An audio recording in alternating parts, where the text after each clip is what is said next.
Casa da Índia foi uma organização portuguesa criada por volta de 1503 em Lisboa para administrar os territórios portugueses além-mar, assim como todos os aspectos do comércio externo, navegação, desembarque e venda de mercadorias.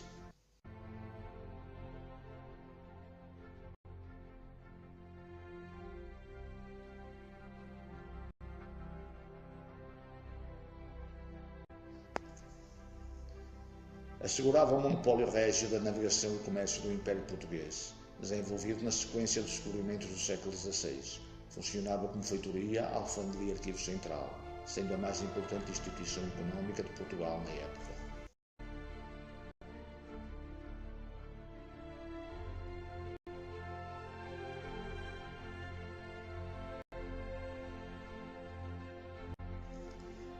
Entre 1503 e 1755, esteve sediada no Paço da Ribeira, em Lisboa, atual Praça do Comércio. Perpendicular ao rio Tejo, possui uma torre central e um terraço frente ao rio. À esquerda, vê-se o estaleiro Ribeira das Naus, com alguns navios em construção. A área aberta à direita é o terreiro do Paço, com o porto e um pelourinho.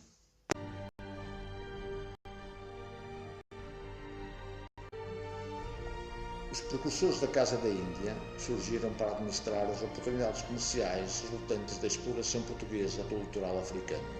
Em 1434 foi fundada em Lisboa a Casa de Ceuta, que não foi bem sucedida, pois os comerciantes muçulmanos desviaram as rotas comerciais de Ceuta para outros locais. Em 1445, em Lagos, no Algarve, seguiram-se a Casa de Arguim e a Casa da Guiné para desenvolver o comércio com a África Ocidental, no âmbito da Companhia de Lagos. Em 1460, após a morte do infante Dom Henrique, ambas as casas foram transferidas para Lisboa e fundidas na Casa da Guiné e de Mina, tendo o Castelo de São Jorge da Mina, desde 1482, como próspera base de negociação na costa oeste africana. Com a descoberta do caminho marítimo para a Índia por Vasco da Gama e posterior exploração comercial, aparece a primeira referência escrita a uma Casa da Índia numa carta régia datada de 1501. Após o estabelecimento de uma cadeia de postos comerciais, cerca de 1503, todas as atividades foram centralizadas na Casa da Guiné, da Mina e da Índia, mais tarde chamada simplesmente Casa da Índia, que depressa se tornou a instituição económica mais importante em Portugal.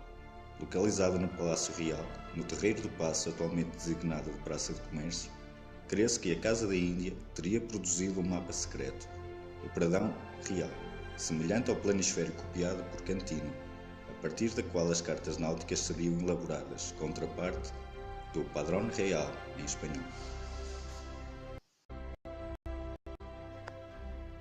Em 1504, todas as atividades comerciais na África e sobretudo na Ásia foram reunidas na Casa da Índia, tornando-se sujeitas ao controle da coroa portuguesa. Sob a supervisão do vedor da fazenda, tesoureiro real, todos os produtos tinham de ser entregues à casa, tributados e vendidos a um preço acordado, sendo depois os rendimentos pagos aos proprietários. A Casa da Índia funcionava como alfândega, escritório central de contabilidade para as várias feitorias no exterior, arquivo, armazém, autoridade pessoal para marinheiros, soldados e comerciantes, bem como um serviço de correio. Fixava os preços e verificava as compras, vendas e pagamentos. Além disso, equipava as frotas, organizava as necessidades, escoltas militares, geria a entrada a partir dos navios e emitia os vários certificados e licenças. Através da Casa da Índia, os funcionários reais eram colocados no exterior e decretos reais e regulamentos eram divulgados além-mar.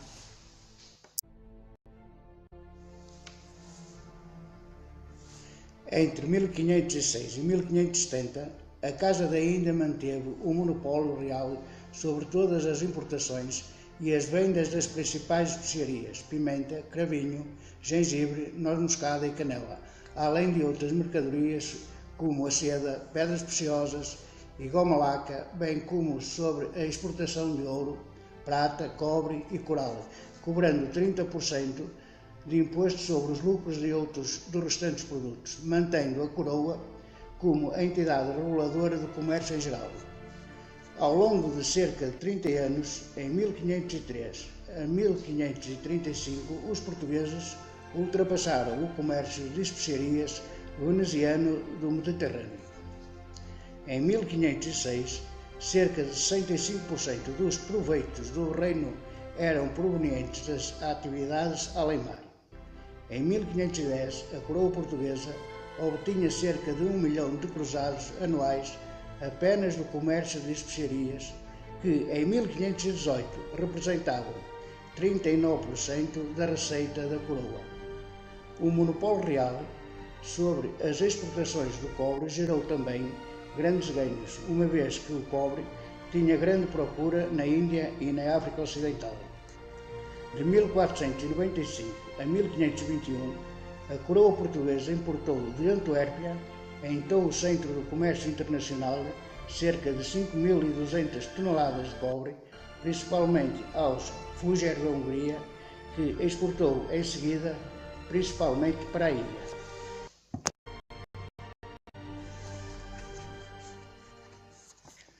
O monopólio real do comércio manteve-se lucrativo até 1570, sustentando o enriquecimento e o crédito de Portugal. A cota do comércio total da coroa com a Ásia em 1506 ascendeu a cerca de 25% e aumentou progressivamente até 50% ou mais, mas sem nunca eliminar os operadores privados. O monopólio do comércio foi acompanhado sempre pelo livre comércio de outros produtos como têxteis, armas, papel e peixe salgado, como o bacalhau. A exploração de alguns monopólios reais foi por vezes entregue pela Casa da Índia a operadores privados, por períodos determinados. Após 1570, os monopólios foram abolidos, exceto a compra de especiarias e do comércio de cobre e prata. Após um pico especulativo, a receita começaria a declinar em meados do século, devido aos custos da presença portuguesa em Marrocos e a gastos supérfluos. Portugal não desenvolvera as infraestruturas domésticas para acompanhar a atividade, confiando em serviços externos e de estrangeiros para suportar as suas atividades comerciais, fazendo com que grande parte da receita fosse gasta nesse processo. Em 1549, o centro de comércio português em Antuérpia, a Feitoria Real de Antuérpia, também referida como Feitoria da Flandres, faliu e foi encerrada. À medida que o trono se empenhava, em meados do século, confiava crescentemente no financiamento externo.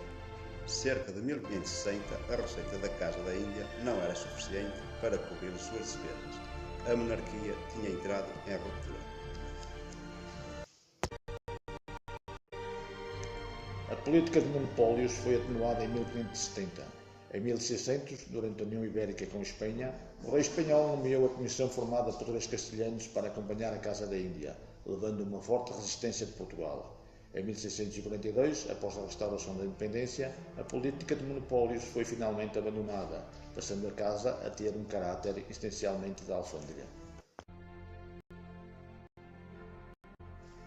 Com o declínio do Império Comercial e do poder político português nos territórios além-mar, a importância da Casa da Índia diminuiu gradualmente.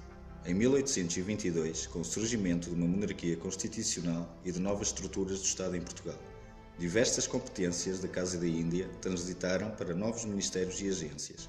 A 17 de setembro de 1833, a Casa da Índia foi dissolvida por decreto e as suas restantes responsabilidades fiscais, como autoridade de alfândega, foram atribuídas à Autoridade de Alfândega de Lisboa. 1504. Todas as atividades comerciais na África e, sobretudo, na Ásia foram reunidas na Casa da Índia, sob controle da coroa portuguesa.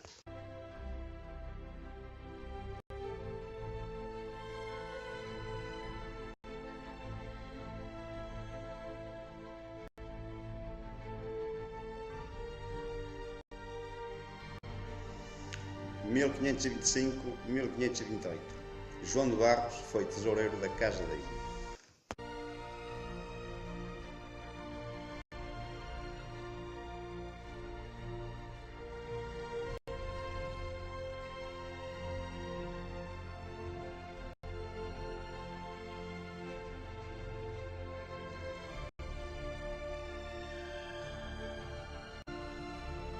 1532-1568, João III designou João de Barros feitor das casas da Índia e de Minas, posição de grande destaque e responsabilidade, onde se manteve até pouco antes da sua morte, provando ser um administrador desinteressado, contrastando com antecessores que haviam adquirido grandes fortunas.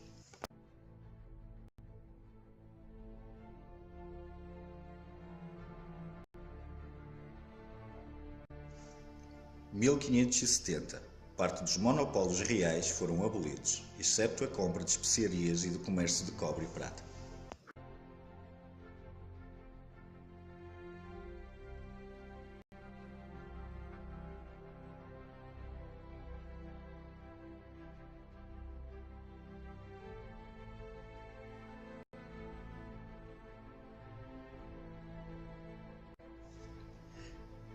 Em 1592-1594, foi estabelecido na Casa da Índia um departamento separado, consulado, dedicado à proteção de portos e de luta contra piratas.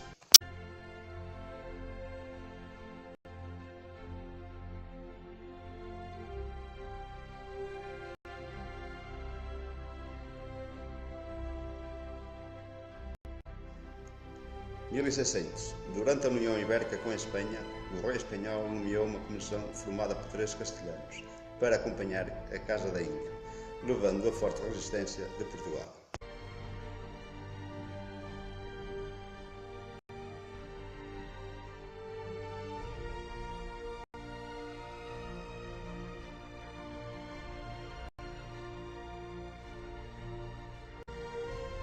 Em 1642, a política de monopólios foi abandonada, passando a casa a ter um caráter de alfândega.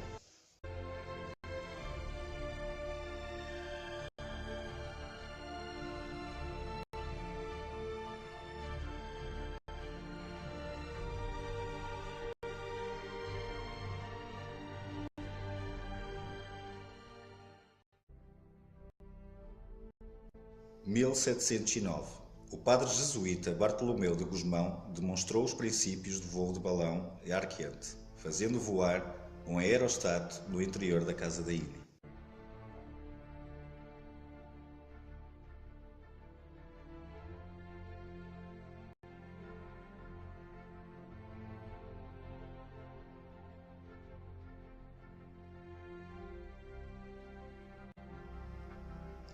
Em 1755, o Paço da Ribeira, onde funcionava a Casa da Índia, foi destruído pelo terremoto de 1755.